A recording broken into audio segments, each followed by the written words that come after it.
I'm not going to mention him. Not this time. We did it in the DB12 film. I know it made sense with the Vantage, but we're not going to have any allusions to James Bond for the new Vanquish.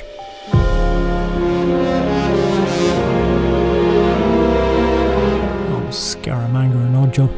I'm on a flipping boat, aren't I?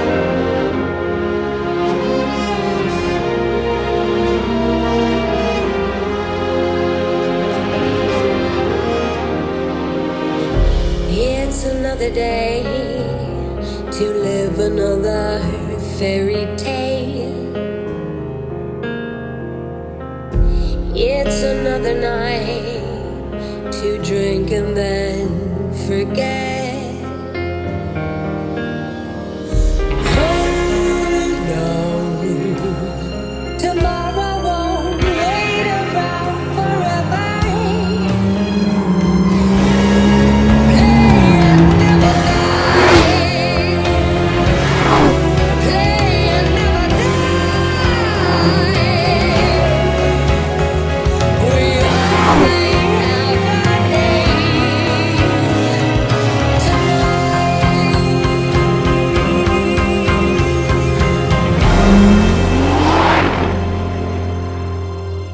If this film floats your boat, then do please think about joining the Hagerty Drivers Club. You get an award-winning magazine and myriad other benefits. To find out more, just click on the link below. Now, I know the 007 thing has been done ad nauseam, but the opportunity was just too good to miss on this occasion, because this very hotel on Sardinia is where they shot The Spy Who Loved Me.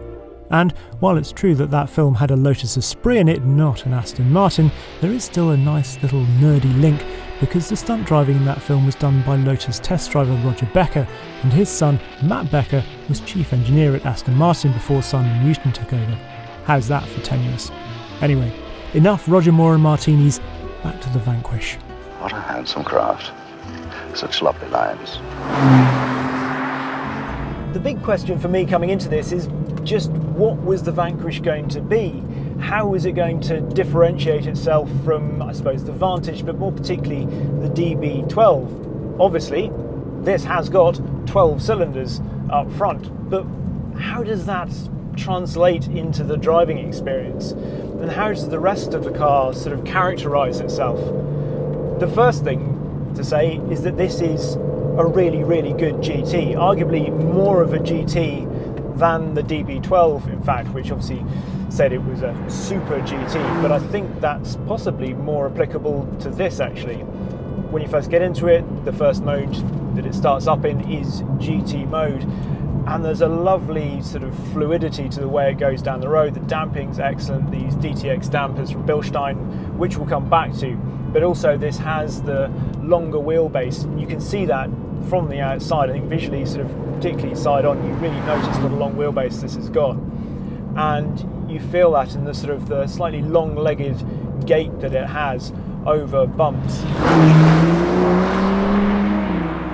The colour of this particular car, by the way, is supernova red, smattered with some satin twill carbon fibre and set off by satin bronze wheels. Inside, there's more carbon fibre, some brushed aluminium and acres of centenary saddle tan hide. The interior of the Vanquish is all at once very good, and perhaps a little bit disappointing in terms of the fact that it's very recognisable from the Vantage and the DB12, which, yeah, by and large I have loved. We've obviously got these lovely controls here with their sort of ridges diagonally going across there, so they're very nice to use, the barrel controls like that, and the engine select mode here. All lovely, beautiful leather as usual. In fact, they've got a bit more metal down here in places of piano black, which I really like. Screen, they've obviously changed it very slightly from those two other cars, and the weather screen up there as well. Still got the font, which I just find too small on the graphics. They're not my favourite. The screens themselves, lovely, but just the graphics, I find it quite hard to sometimes discern the information on them. We've got panoramic roof, which you can sort of see when you're driving, you don't really notice it, but it does let a lot of light in, which is quite useful because this is actually, it feels quite a snug, quite a small cabin, sort of even more so perhaps curiously than the Vantage and certainly the DB12. They say it's sort of 2+0, which to me is just 2 because you've got a bit of room back there for some luggage, which is just as well because the boot's not huge, 248 litres, perhaps a little bit small for a GT car.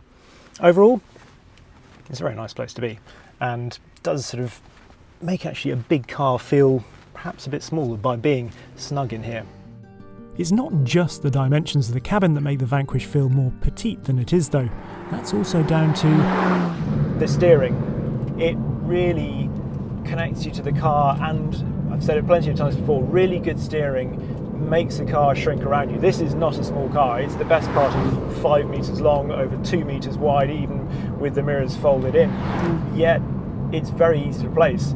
The roads out here on Sardinia are not the widest in places, and with oncoming traffic and stuff, you could sort of think, oh, you know, lots of sharp intakes of breath. But actually, with this car, it's so easy to place and just thread it through.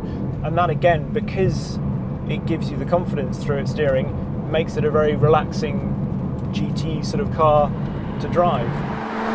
You can really picture settling in for a long, comfortable, relaxed journey, and of course you've got quite the powertrain to propel you. Nestled beneath the enormous great carbon fibre bonnet, and obviously this huge strut brace going between the tops of the struts here, you can see the adjustable Bilstein DTX dampers sort of in there with the wiring for those. We have the 5.2 litre twin turbocharged V12. The figures for it: 824 brake horsepower at 6,500 RPM. So not revving particularly high, it redlines at 7,000 RPM. But this is even more about the torque. So 738 pounds-feet of torque from 2,500 RPM all the way up to 5,000 RPM. That's a nice round 1,000 Newton meters. Changes to this engine, well, we've got a new block in here for better breathing. There's also new turbochargers. They have up to 2.25 bar of pressure from them. We've got new exhaust manifolds, new ports for inlet and exhaust as well. There's a whole raft of changes basically, and you can see how far back they've got it. You can see why this has this sort of long section between the base of the windscreen and the arches here to fit it all in. Firing order: 1, 7, 5, 11, 3, 9, 6, 12, 2, 8, 4, 10. Go and check if you like. Pretty sure that's right. It's perhaps easy as well to think that with that big engine, 5.2 litres, twin turbocharged, all the earth-moving amounts of shove that it can provide straight to the rear wheels, that it will be, well, unruly all the time. But that's very much not the case. They've worked hard to, well, in fact, do some torque shaping in GT mode, so just limit it, make it more accessible, more usable. And there is something as well about having all of that torque in particular that can make a car very relaxing, because it's like, you know, it's the ability to just take a small cup from a big amount of water rather than opening the floodgates all the time. When it has those deep reserves that you're not really troubling, it makes the car feel nice and easy and actually very relaxed. When you want to ramp things up a bit, perhaps even just keep things calm in terms of the damping and steering and that sort of thing, but you might want a bit more noise, a bit more involvement. So turning up the exhaust provides an interesting soundtrack. This really is quite loud inside. It's a sound that initially I was struggling to place where I felt like I'd heard it before, or at least parts of it. And actually I think there's quite a bit of BMW in here. If you put two straight six BMW M4, M3 engines in this, which obviously they're turbocharged straight sixes, so if you sort of splice those together to make the V12 up front, then that's kind of, I think, some of the sound you get.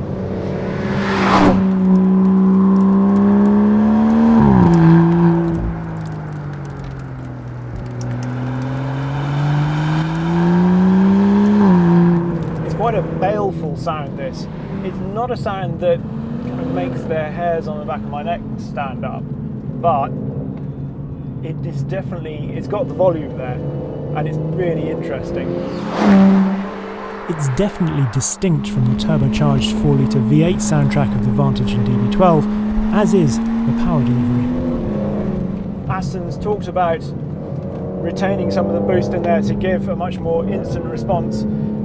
which, yes, there's not huge amounts of lag, but obviously compared to a naturally aspirated engine or something with hybrid in there, it's still not the most instant. You do have to just wait just that little bit, and through tighter corners almost just preempt it, get on the power a little bit early to help with the turbocharged nature of the engine. But when it kicks in, my word, it gives the car that very traditional big Aston nature of being a bit of a thug, a bit of a brute, sort of, it's a wrestler in a velvet smoking jacket somehow, because it has all that sort of gravitas to its performance, but it delivers it in actually quite a sort of cultured way.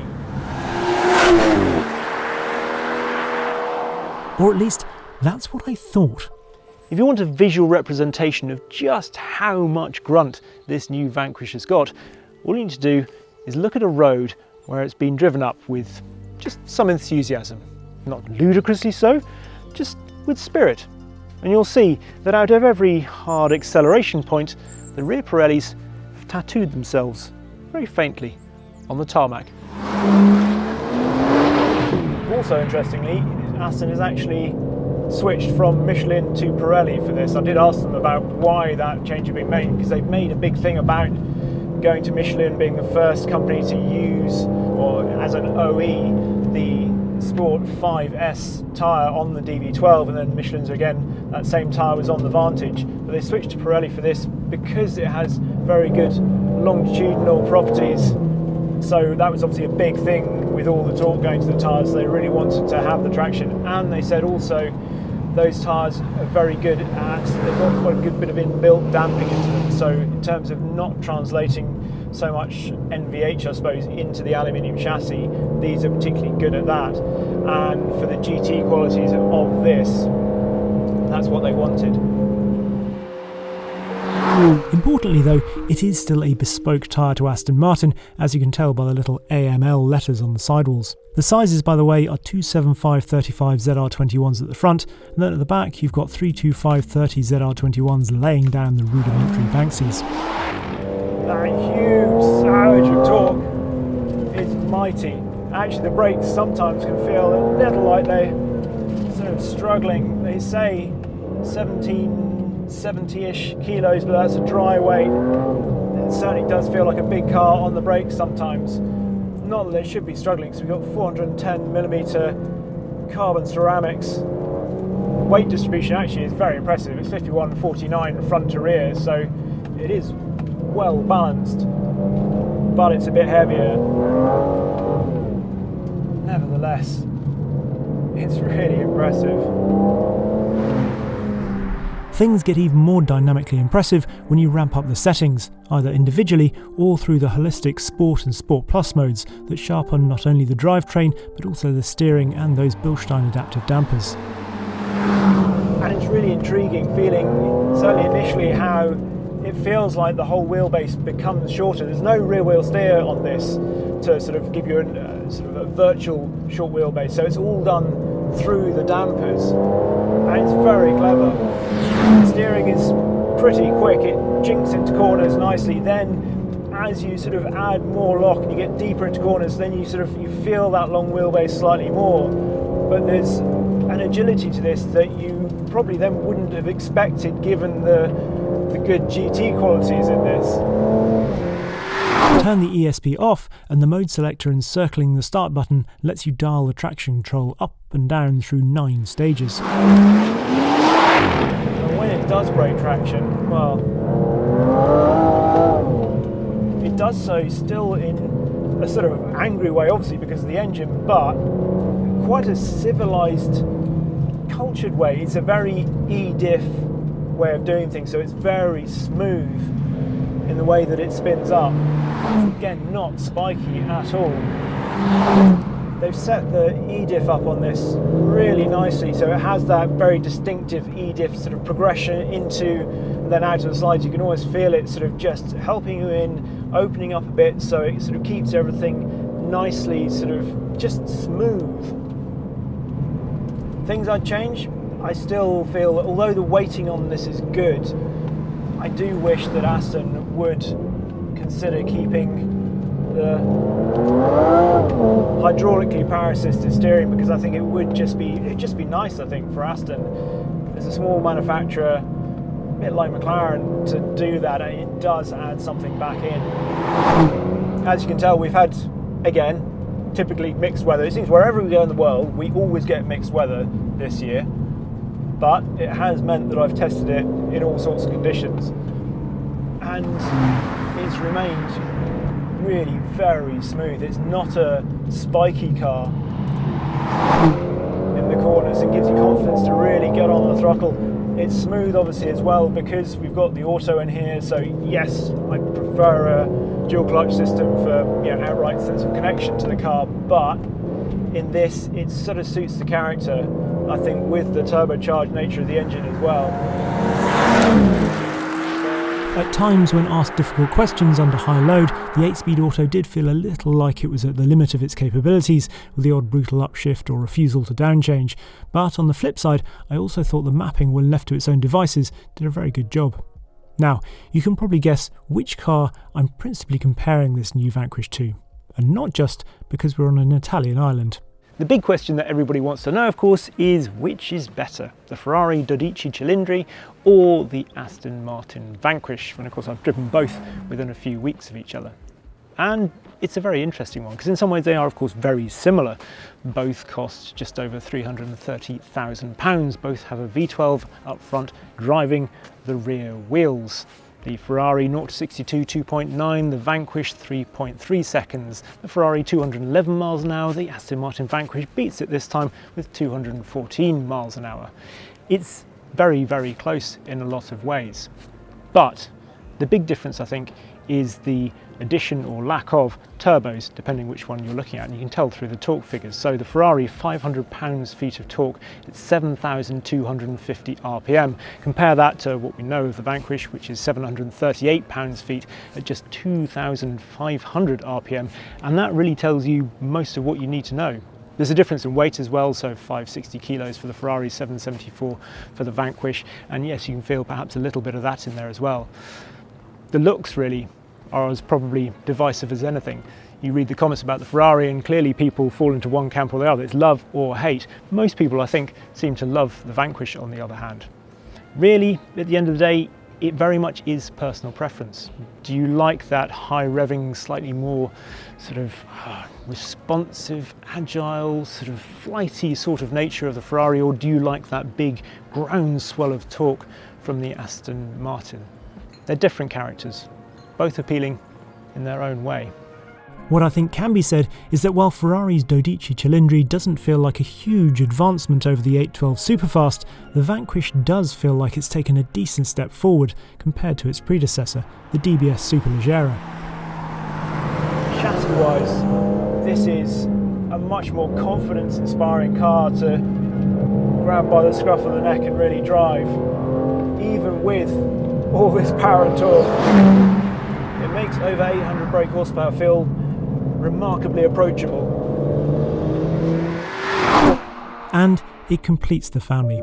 The Vantage, DB12 and Vanquish feel like three brothers, all alike in looks and fundamental DNA, but with slightly different characters. All offer, for me, similar curbside kudos, and the same feeling inside, which arguably makes the Vantage look like a bargain, or perhaps the Vanquish look rather expensive, depending on your perspective.